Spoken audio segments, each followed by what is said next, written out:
எண்ணங்கள் ஏக்கங்கள் எல்லாம் எல்லாமே அறிந்திருக்கின்றீர்.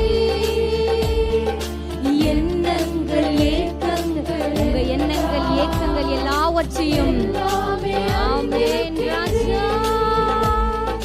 நடந்தாலும் படுத்தாலும் அப்பா நீர் அறிந்திருக்கின்றீர். நீங்க நடந்தாலும் படுத்தாலும் அவர் அறிந்திருக்கிறாரு. அப்பா நீர் அறிந்திருக்கின்றீர். நன்றி ராஜா, இயேசு ராஜா, நன்றி ராஜா. நல்ல கரங்களை தட்டி ஆண்டவருடைய நாமத்தை மகிமைப்படுத்துவோமா? ஆமென். இயேசு ராஜா, நன்றி ராஜா.